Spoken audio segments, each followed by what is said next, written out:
Sí, sí, cuando usted diga. Gracias, doctor.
¿Le diste permiso a la leche de té?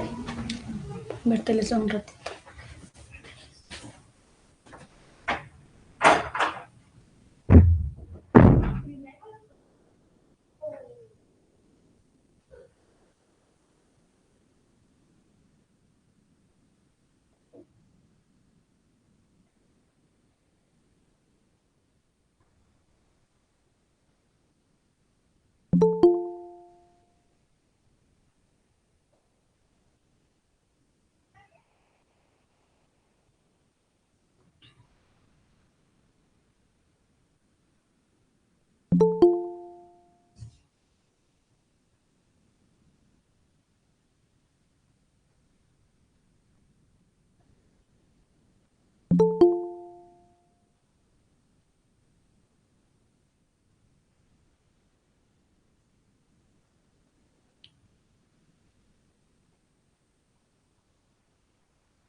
Listo, doctor. Usted me dice si empezamos. Gracias, doctor. Bueno, muchas gracias. Buenas noches a todos. Perdón por, antes que nada, por no dar la clase ayer. Le comentaba al doctor que tuve problemas ahí, pero bueno, vamos a hablar de pediatría. Antes que nada, les voy a presentar un caso clínico. Estos son los datos generales del paciente. Es un paciente masculino de 1 año, 1 mes, originario y residente en Antigua Guatemala. Este, dicho sea de paso, es un caso del hospital. El motivo de la consulta es, perdón, el motivo de la consulta es un paciente referido del hospital de Antigua por estridor. Ese es el motivo de consulta. ¿De cuánto tiempo de evolución? No lo sabía determinar exactamente, y les voy a comentar un poco acerca de su historia.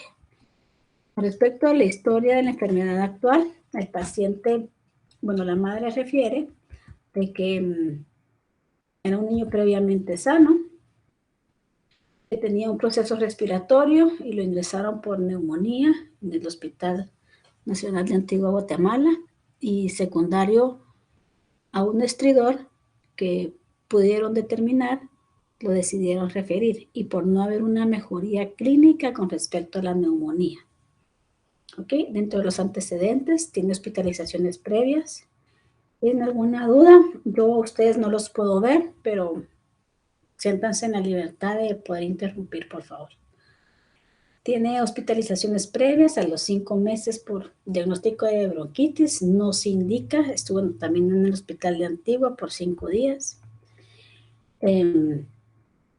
A los 7 meses, nuevamente una neumonía bacteriana. No indican tratamiento. Nuevamente en el hospital de Antigua por 5 días. Y a los 12 meses, que recuérdense que ya llegó de un año y un mes, tenía estridor laringio y no indican tratamiento tampoco, estuvo hospitalizado, reconsultó el paciente por la madre por estridor, que persistía el estridor. En la segunda ocasión decidieron tomar una radiografía y por eso fue que lo refirieron al Hospital Roosevelt. En esa ocasión estuvo hospitalizado y recibió tratamiento netamente médico, nebulizaciones, esteroides sistémicos inhalados, y hubo una leve mejoría. Posterior a eso tuvo egreso al 5.º día, pero nuevamente presentó estridor. Al examen físico tenemos peso 8.4 kilos, talla 74 centímetros, un peso talla de -1, talla edad 0. Estas son algunas datos que tenemos: presión de 85/60, frecuencia cardíaca al momento 110, frecuencia respiratoria 31, temperatura de 37 y saturación de 94. Quisiera escucharlos. Qué pena, no ubico los nombres ahorita porque no los logro ver. Como son residentes relativamente de nuevo año, no, qué pena, no los ubico. ¿Cuál sería su abordaje con este paciente en la emergencia? ¿Cuáles serían sus sospechas clínicas? ¿Cómo lo ingresaría? ¿Qué les gustaría saber? Buenas noches, doctora. En esos ingresos previos que tuvo, ¿alguna vez estuvo intubado, requirió oxígeno o algo? Eso es una muy buena pregunta. Ventilación, no. Recordate que fueron 5 días apenas, y aunque no dicen tratamiento, la madre niega intubación. ¿Por qué te llama la atención la intubación? Por lo del, como fueron dos ingresos, el ¿Sí? tiempo podría haber sido tal vez que estuvo intubado y Ajá. post extubación les presentó el estridor o tuvo algún daño a nivel de vía aérea superior por lo mismo. ¿Cómo se llama eso? ¿Qué diagnóstico le darías? A lo del,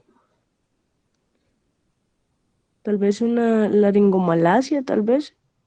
Mira, la laringomalacia es algo adquirido. No, perdón, no es algo adquirido. La laringomalacia es algo innato, es una lesión. Y no es adquirido, es al contrario. ¿Alguien más qué pensaría? ¿Va bien tu orientación con respecto a los antecedentes, verdad? Si estuve intubado. ¿Qué pensarías? Bueno, no sé si tú o alguien más quiere opinar. Si Buenas este noches, paciente, doctora. hola, ¿cómo estás? Si este Sería, paciente verdaderamente tuvo antecedentes de intubación, ¿cuál sería tu abordaje en ese momento?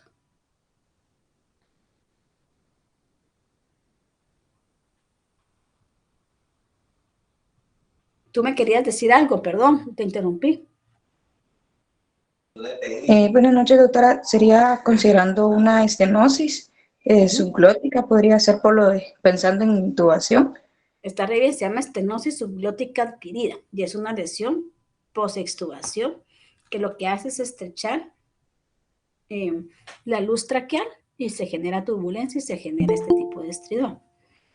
Ok, es una buena posibilidad. No estuvo intubado, pero sí llama la atención que ha tenido 2 neumonías, bueno, esa bronquitis y esa neumonía y nuevamente estridor. Pareciera un paciente, hasta habría que abordar si es atópico o sea reflujo asociado, ¿verdad? ¿Qué otras cosas les gustaría saber? ¿Qué otros? Quiero escuchar lluvia de ideas, de posibilidades diagnósticas.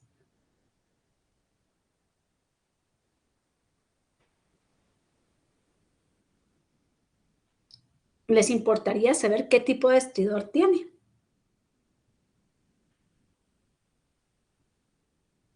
¿Cómo clasifican un estridor? Ustedes tienen que presentar el paciente a su jefe de residentes o a su jefe de grupo. Y mira que viene un paciente con estridor de la antigua. Probablemente les vaya a preguntar qué tipo de estridor tiene. Sí, es respiratorio. Si es Sí, es inspiratorio, si es respiratorio. expiratorio, muy bien. Incluso si es bifásico. Y la tonalidad, ¿eso para qué nos sirve? ¿Nos podría orientar así como a la posible causa del estridor? O sea, como que dónde se localiza la lesión. Exactamente, la localización del estridor. Pero ¿qué otras cosas quisieran ustedes saber si el paciente estuvo intubado? Ya les dije yo, si tiene antecedentes de reflujo, no tiene ni clínica, ni historia, ni es evidente, ¿verdad? Porque también tiene que ver un paciente que tiene neumonía, bronquitis, estridor. Tendríamos que saber si hay algo más, alguna comorbilidad que nos esté exacerbando el tema respiratorio. Sí, también doctora, preguntar qué estaba haciendo el paciente antes del estridor, porque si estaba jugando con algo o fue súbita la aparición o Ok, eso, creo pensando que en valdría qué, la ¿cuál es tu pena. nombre? Pensando en qué, Karen, Karen, sí, pensando en que en una aspiración. sí, en una aspiración. Me parece perfecta tu pregunta, y algo que usualmente no preguntamos, ¿verdad?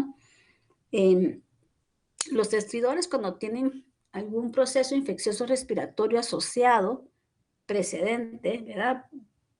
Previo, pues nos vamos a algo inflamatorio, para influenza, ya uno va pensando en los virus, pero el estridor pareciera que está constante, pero efectivamente hay que preguntar.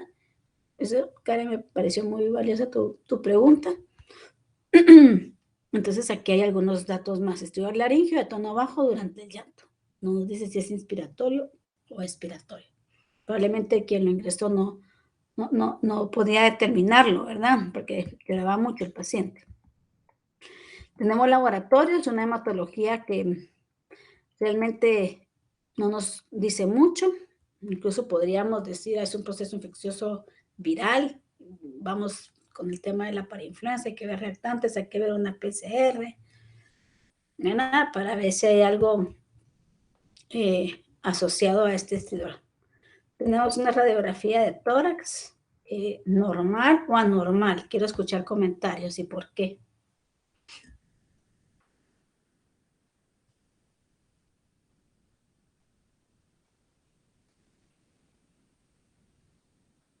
Karen, ¿tú? Pues no está normal, no. Tiene algo ahí en su vida, ya. Ok, me pareciera pues un cuerpo extraño, ¿verdad? Ahí lo vamos a delimitar. Vemos ahí en la lateral. Esta a mí se me hace un poquito más difícil por todos los cartílagos poderlo determinar, pero ya uniendo la PA con la lateral se puede delimitar mejor. ¿Qué le harían a este paciente?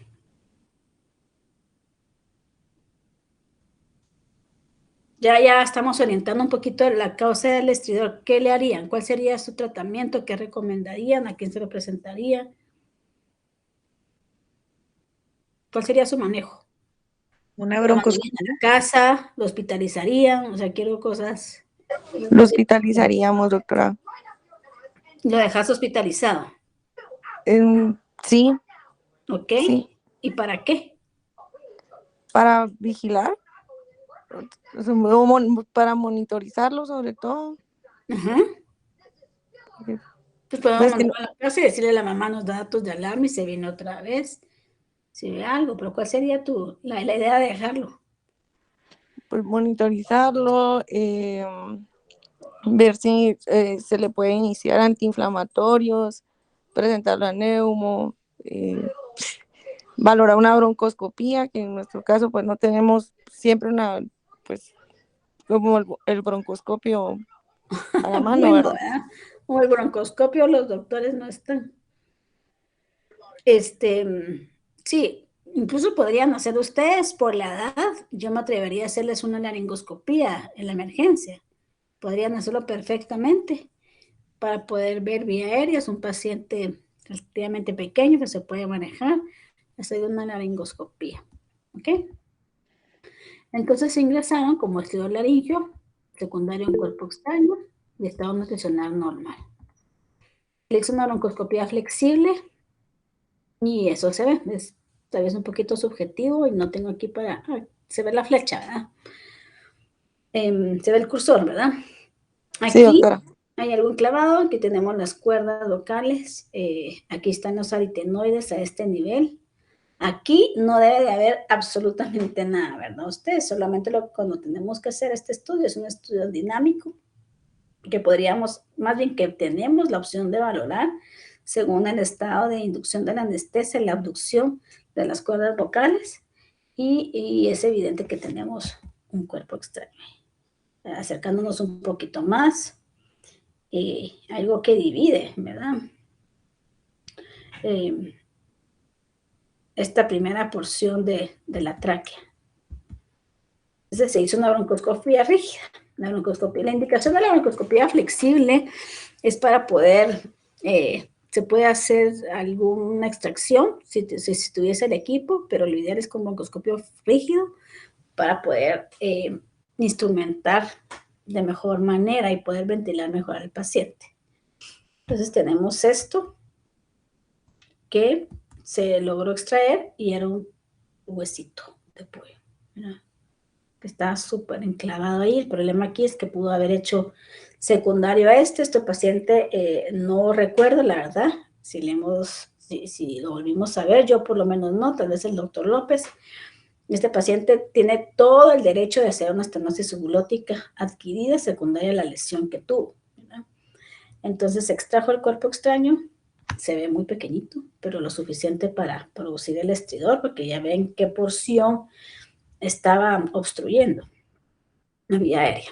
Ok, esa es radiografía control, ahí realmente ni se ve cuello, se ve un poco mejor. Esto solo era una radiografía control. ¿Para qué la radiografía control? ¿Para qué le pedirían ustedes? ¿Por qué le pedimos una radiografía control? Si ustedes tienen dudas del manejo, de lo que hicimos o por qué, pregunten, ¿por qué le hicimos una radiografía control? Si era evidente que ya se extrajo el cuerpo extraño.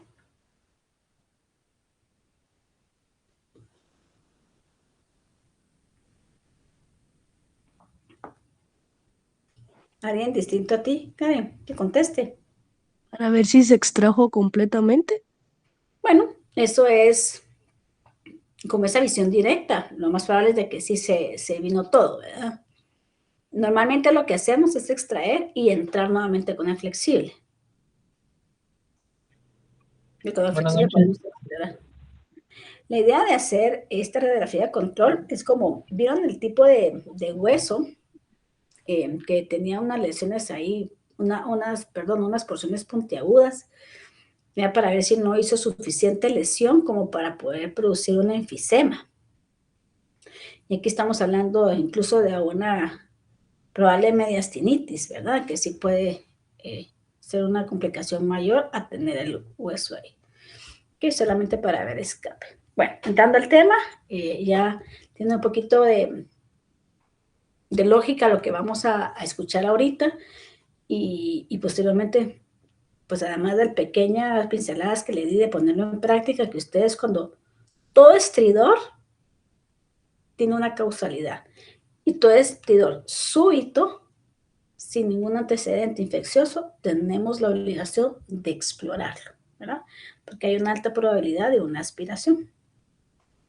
Bueno, el estridor es ese sonido vibratorio de alta tonalidad que se escucha junto con la respiración normal. Es producido por el paso de aire a través de una vía aérea central estrecha. Cuando se origina en la vía extratorácica, es más pronunciada una inspiración. Como por ejemplo, díganme alguna patología que sea extratorácica. Y ahí vamos a determinar qué tipo de estridor es. ¿Alguna patología extratorácica que nos pueda producir alguna obstrucción? Mencióname una. La más común.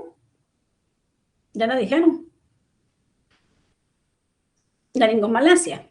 La laringomalacia, hay una invaginación hacia la vía aérea central, hacia la tráquea, de todas las estructuras superiores. Y el estridor es característicamente inspiratorio. Si ocurre en la glotis, puede aparecer durante la inspiración y durante la expiración, ese es el bifásico. Y si la obstrucción se presenta en la vía aérea intratorácica, el sonido puede ser más pronunciado en la aspiración. El estridor bifásico, agudo, inspiratorio y expiratorio es un signo grave y precisa en muchos casos de asistencia inmediata, lo que les acabo de comentar. ¿Qué pasa con las propiedades estáticas y dinámicas de la vía aérea faríngea normal? Básicamente, este es un esquema de una de las propiedades. La vía aérea es un tubo que es flexible, ¿verdad? Entonces se va a modificar según las fuerzas, tanto de las fuerzas intrínsecas como de las fuerzas de las presiones que puedan presentarse de manera interna, ¿verdad? Y este imbalance que existe puede producir disminución en el calibre que se tiene. ¿Okay? Esto es otra, todo esto tiene pues una causalidad. Esto, para explicarlo de manera física, lo que ocurre cuando hay un flujo de aire a través del tubo de la resistencia es que este flujo se hace a través del tubo que está expresado a la cuarta potencia. Esto, de alguna manera, para explicarlo, es cuando la luz del tubo se reduce en un grado que la resistencia que hace este tubo al paso del aire se multiplica a la cuarta potencia. Esto quiere decir que cualquier grado de obstrucción puede generar resistencia. ¿Okay? El flujo tiene que ver con el radio del vaso, del vaso en este caso, o del radio del bronquio, de la tráquea, el gradiente de la presión, de la viscosidad y la longitud de este. Este es el efecto Bernoulli, que también es otra de las explicaciones, ¿verdad? Otro de los fenómenos, que esto significa que la velocidad con la que viaja o que tiene este flujo se aumenta de una manera significativa. A un punto que, al punto de la estrechez, va a aumentar la presión. Y esto va a chocar contra las paredes y hace que se genere esa turbulencia. ¿Qué pasa incluso con las sibilancias? Recordemos que con las sibilancias, que es otro cambio de turbulencia que se pueda generar, existe un flujo en el bronquio. El bronquio tiene una estructura de determinado calibre y sin irregularidades. Este flujo es laminar. Al haber una obstrucción en alguno de los segmentos, genera ese flujo laminar turbulento. Y este flujo, de alguna manera, lo que hace es generar este ruido, ¿verdad? Lo que pasa en este caso es que en el punto de la estrechez aumenta la presión y choca y se genera el ruido. ¿Okay? Esto es qué pasa con la expiración y con la inspiración, aparte de la presión intratorácica y la presión atmosférica. Hay un cambio en la expiración. En la expiración, básicamente, hay una relajación y en la inspiración hay un colapso. Por eso es que cuando tenemos obstrucciones en la vía aérea superior, esto se colapsa. Entonces, se supone que hay una, no se supone, y nos indica que hay una lesión superior. Las influencias mecánicas sobre la vía aérea faríngea pasiva, existen factores estáticos y factores dinámicos. Los factores estáticos son las fuerzas adhesivas de la superficie, incluyendo la postura del cuello y la mandíbula. La flexión de cuello tiende a cerrar la vía aérea, mientras que se extiende el cuello, actúa abriéndola. El arrastre traqueal y la fuerza de gravedad son los factores estáticos, y los factores dinámicos se refiere a la resistencia ascendente dentro de la vía aérea nasal y faríngea, el efecto Bernoulli que les acabo de explicar y la distensibilidad dinámica. Estas son algunas diferencias anatómicas entre la vía aérea superior entre el adulto y el niño, ¿verdad? Básicamente existe una macroglosia, las fosas nasales son evidentemente más estrechas, la epiglotis es más grande, la laringe más cefálica y anterior, el cricoide es más estrecho y la tráquea más pequeña. Por eso es que, por ejemplo, con pacientes que tienen laringomalacia, que es este colapso o esta invaginación hacia la tráquea de las estructuras superiores, conforme van creciendo, que es relativamente exponencial, va disminuyendo y va mejorando. No es que significa que vaya agarrando tonalidad todas las estructuras superiores, sino que conforme va aumentando este tamaño significativo de las vías aéreas, va mejorando esa invaginación. Bueno, las características de la laringe. Básicamente, esto es un adulto a comparación de un niño. Vemos que las cuerdas vocales de un adulto están perfectamente definidas. Los aritenoides son más pronunciados a la edad infantil. El cartílago tiroides, ven la posición. En cambio, en los niños es un embudo, literal. Y esto va a ser directamente proporcional a que el grado de obstrucción que se genere una turbulencia y al mismo tiempo el estridor. En el enfoque clínico del estridor, ya sabemos, hay pacientes que nos consultan por estridor y sí es importante determinar incluso historias al nacimiento, inicio del estridor, que cambios con la posición o el sueño. Esto es específicamente para la laringomalacia, nos ayuda mucho. Síntomas asociados a reflujo o alimentación, que sí puede haber estridor por reflujo gastroesofágico. Si presenta episodios de apnea o de cianosis. Al examen físico, algunas características sindromáticas, neurológicas, clínicas, micrognatia, permeabilidad nasal, también es muy importante. Una evaluación bucal completa, lesiones en piel, como por ejemplo hemangiomas, que nos sugieran alguna lesión interna, ¿verdad?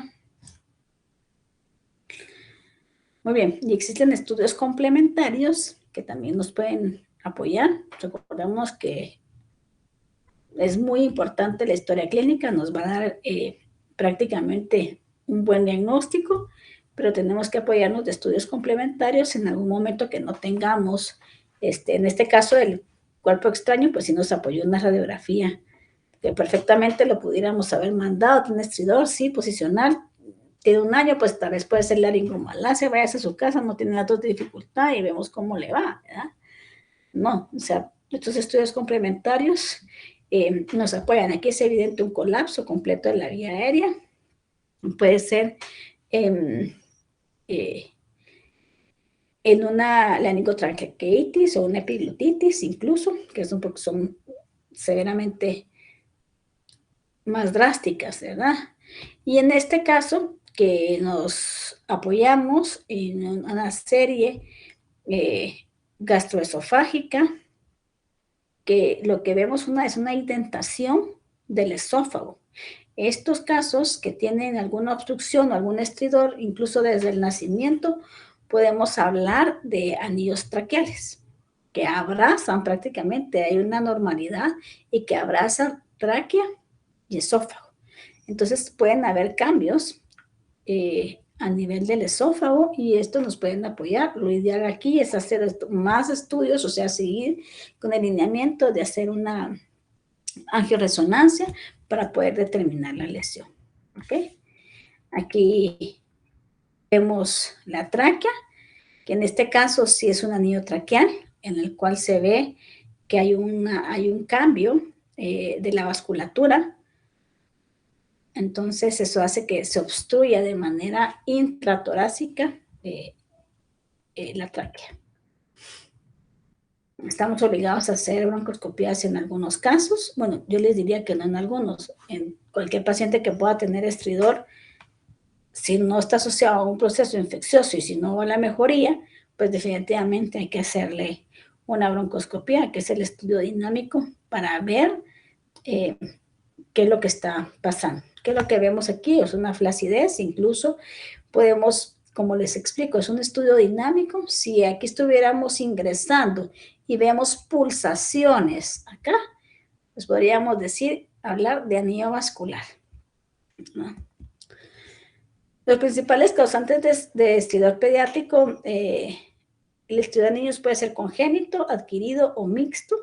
Una o más causas pueden coexistir en el mismo paciente. Uno o más niveles de la vía aérea pueden estar comprometidos. O sea, no solamente superior, puede haber una traqueobroncomalacia, que definitivamente hay un paciente que tiene estridor, porque prácticamente todo, y sí hemos tenido casos de pacientes que tienen laringotraqueobroncomalacia, que estos pacientes hay colapso de la vía aérea a todo nivel. ¿Qué pasa con la laringomalacia? Y ustedes mismos lo comentaron.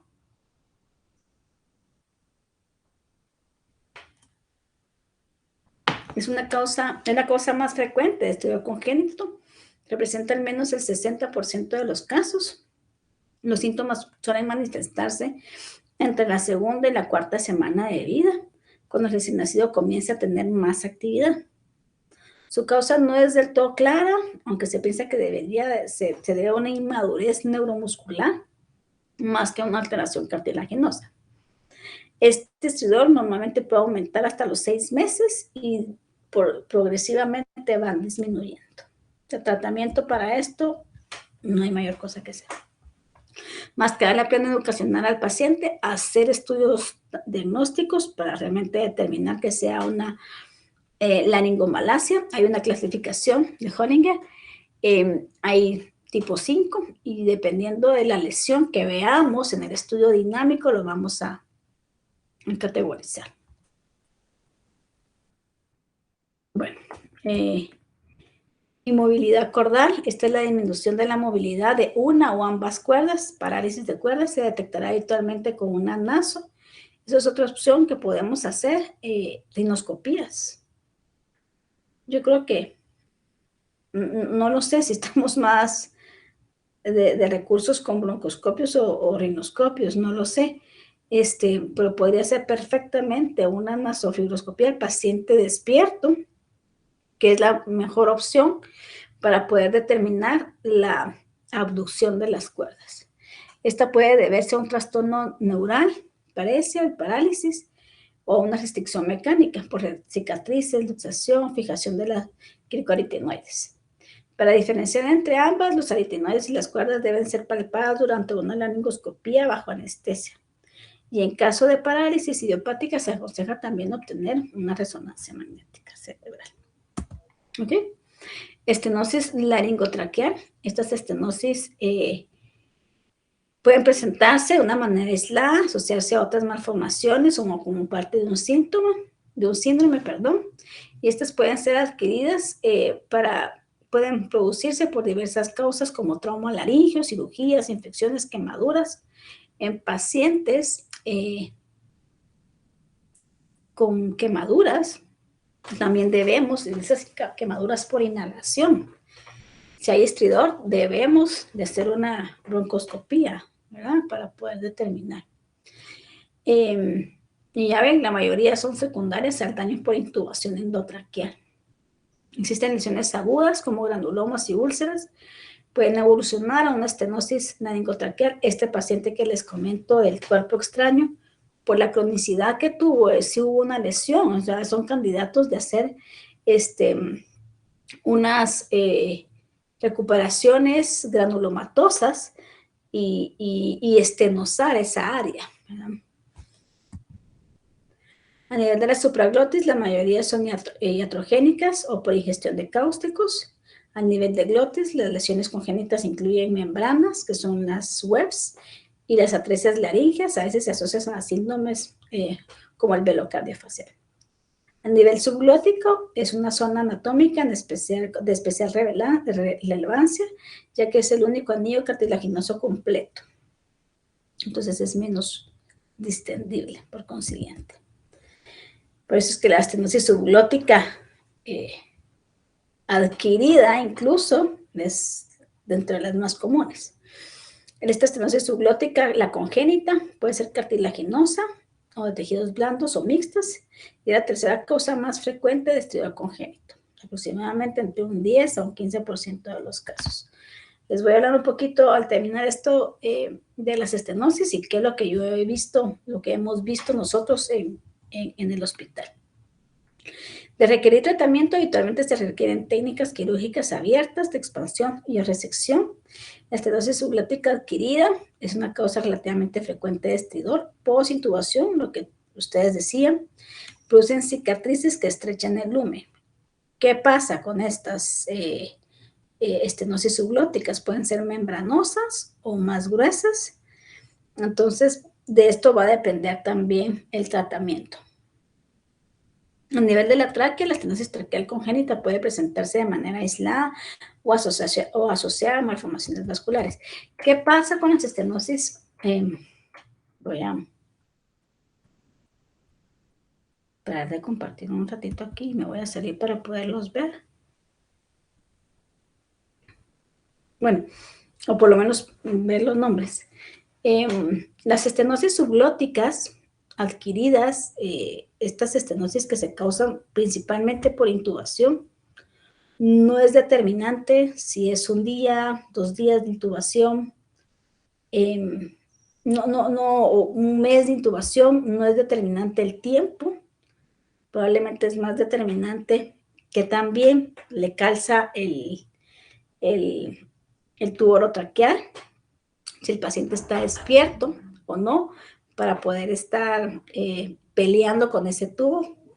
Yo he tenido experiencia voy a comparar, en nuestro hospital no tenemos tantas estenosis subglóticas adquiridas secundarias a intubación como en el otro hospital de nuestro mismo nivel.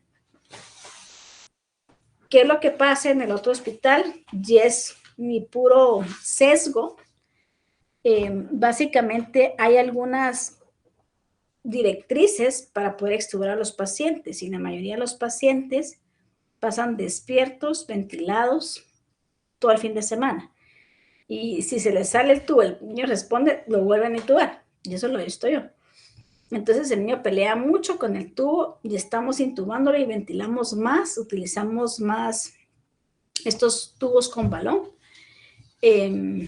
Entonces hay mucho más estenosis subglóticas adquiridas que en nuestro hospital. Las estenosis subglóticas, y sí las podemos nosotros diagnosticar, estos niños con estridor secundarios a intubación.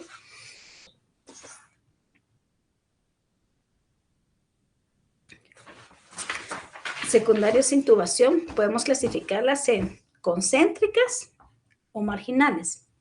Las concéntricas son de fácil dilatación siempre y cuando sean membranosas. ¿A qué voy con esto? Esto tendría que ser un poquito más gráfico.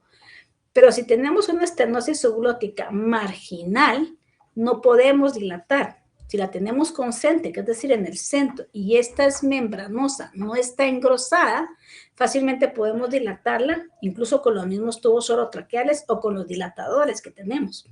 Entonces se van haciendo dilataciones y con eso el paciente pues tiene una buena respuesta dependiendo de su proceso de respuesta a la cicatrización. Hay también medicamentos que se ponen de manera local y si definitivamente hay una estenosis marginal y concéntrica, no podemos dilatar. El tratamiento adecuado sería hacer una traqueoplastía, que muy pocas veces he visto que las hacen en el hospital. Hay algunas, son muy problemáticas estas porque pacientes tienen que estar en intubación y paralizado por mucho tiempo mientras se genera este proceso de la cicatrización. Entonces, las que yo he visto, no puedo decir que ha tenido tanto éxito, pero sí son buenas opciones, ¿verdad? Es la única opción que tenemos. Así que para las estenosis subglóticas, perdonen, denme un momentito, ¿sí?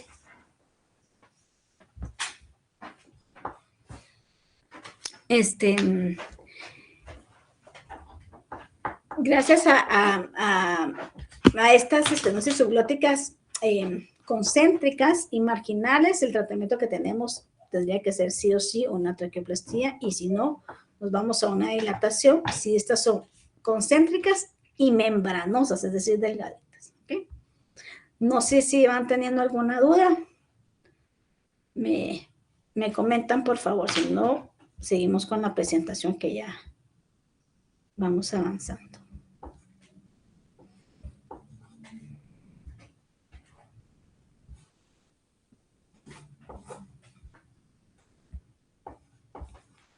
Muy bien, las hendiduras traqueales, existen alteraciones congénitas, estas son infrecuentes, pueden presentarse de forma aislada o también con síndromes, y se caracteriza por un defecto en los tejidos que forman la división de la vía aérea laringotraqueal y la vía digestiva alta. Yo no tengo la imagen acá, pero tuvimos un caso el año pasado, a finales del año pasado, de que el paciente, al ventilarlo, metíamos el tubo quedaba en el estómago, porque había una conexión entre tráquea y esófago. Y nos habían dado como opción un tratamiento quirúrgico de un doctor que venía de Uruguay, y ya no alcanzó el niño porque teníamos que hacer una intubación selectiva. Esto fue en el San Juan de Dios. El niño falleció, duró muy poquitos días, prácticamente incompatible, pero sí existen estas alteraciones de hendiduras traqueales. Hemangioma subglótico, y esto es por lo cual tenemos que también ver lesiones tipo hemangioma, ¿verdad? Que son tumores vasculares benignos, que esto puede comprometer infrecuentemente la laringe. El 50% de los pacientes tienen otros hemangiomas cutáneos.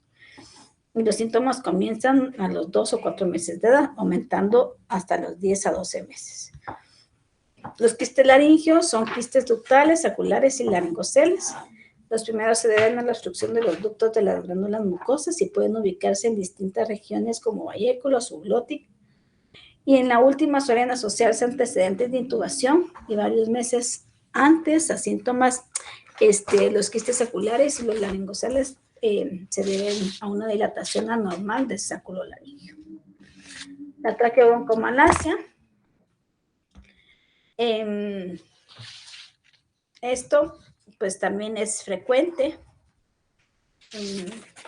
en nuestro medio. Son estos pacientes con neumopatías crónicas, pacientes con neumonías recurrentes que tienen mucha lesión. También vamos a hacer una broncoscopía y vemos un colapso tanto de tráquea como de bronquio. Son fácilmente colapsables, ni siquiera la aspiración, sino que al estímulo la tráquea y el bronquio se colapsan.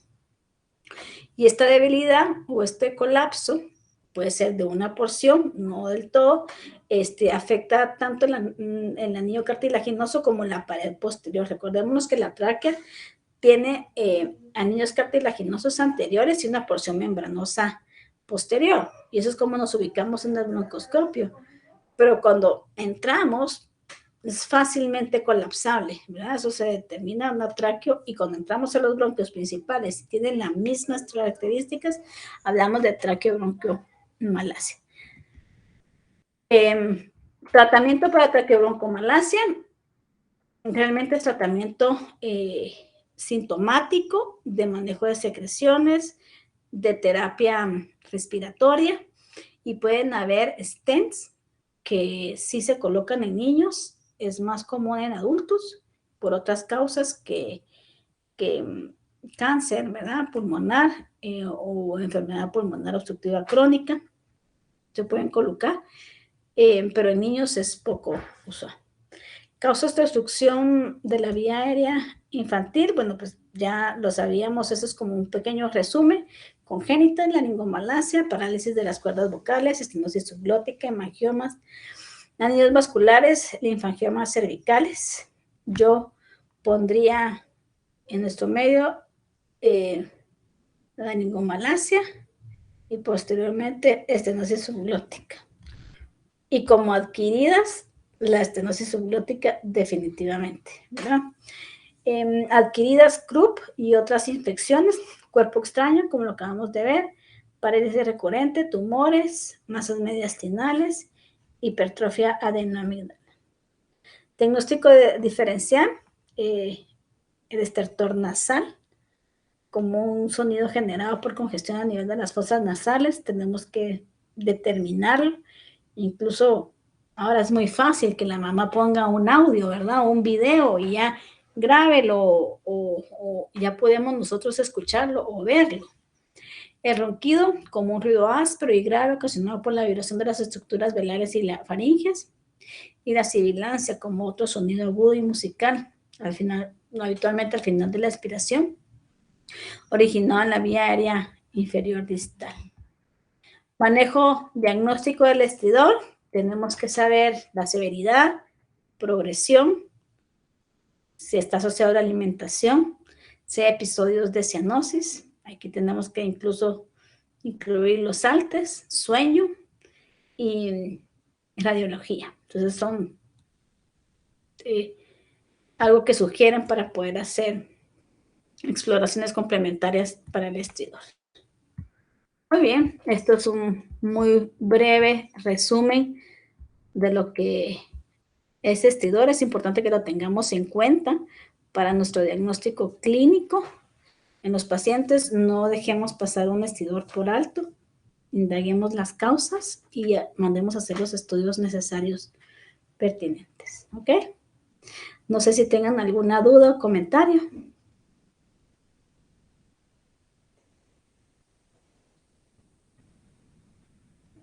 ¿No? Doctora, solo una duda. Digamos, había mencionado de que a veces los pacientes que están bajo ventilación mecánica que se usan tubos con balón tienen como mayor predisposición a tener lesiones, ¿verdad? Pero digamos, ¿usted ha visto así que haya alguna diferencia importante en usar como tubos sin balón o con balón? Así como acordate que yo te puedo decir tubos con balón o tubos sin balón, pero el tubo con balón al final es operador dependiente, ¿verdad? Dependiendo de quién lo coloque y cuánta presión le ponga. Y esto puede causar lesión o no. Entonces, yo te podría decir, y no he leído estudios, tendríamos que hacerlos, ¿verdad? Hacer una estadística, decimos con balón, no balón, a quién le puso estridor. Es mi muy subjetiva manera de ver las cosas, que generalmente yo creo que más que con balón o sin balón, los pacientes que tienen mala adaptación con el tubo, ¿me entiendes? Aquellos pacientes que están peleando con el tubo son a los que les puede generar mayor lesión, ¿verdad? Ok. Ay, gracias, doctora. No, gracias a vos, Maudi. ¿Alguien más? ¿No? Buenas noches, doctora. Hola, Walter, contame. Buenas noches. Solo en el caso del estridor asociado a reflujo, al final ese diagnóstico, ¿cuándo lo comienza a considerar? ¿Es por descarte al final? Mira, sí, no es por descarte, todo tenemos que tener un abordaje. ¿Por qué? Porque puedes tener estridor y tener manifestaciones respiratorias con algún virus, pero no es que anatómicamente tenés predisposición por alguna anomalía respiratoria, sino que hay un insulto gastrointestinal que te está causando esta vulnerabilidad, por así decirlo. entonces dentro del abordaje, dentro de nuestra historia que tenemos que tener del estridor, sí tenemos que determinar si los pacientes padecen de reflujo, aquellos pacientes reflujosos y vomitan, y podemos dar tratamiento sintomático, esas famosas pruebas terapéuticas. Solo, perdón, denme un minutito.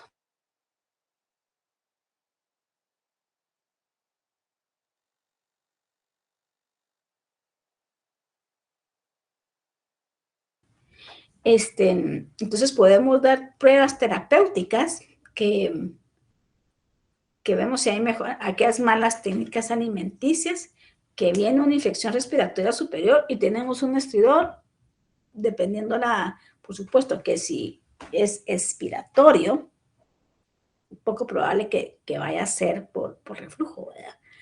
Generalmente son estos de tonalidad baja e inspiratorios, ¿verdad? Pero sí estamos obligados a preguntar por sintomatología gastrointestinal también. Ok, gracias, doctora. Sí, gracias a vos.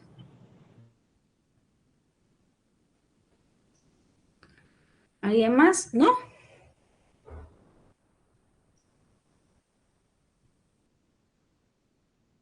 Muy bien. Cualquier duda, ahí en el hospital nos platicamos. Que estén bien. Gracias a ustedes. Feliz noche. Gracias, doctora.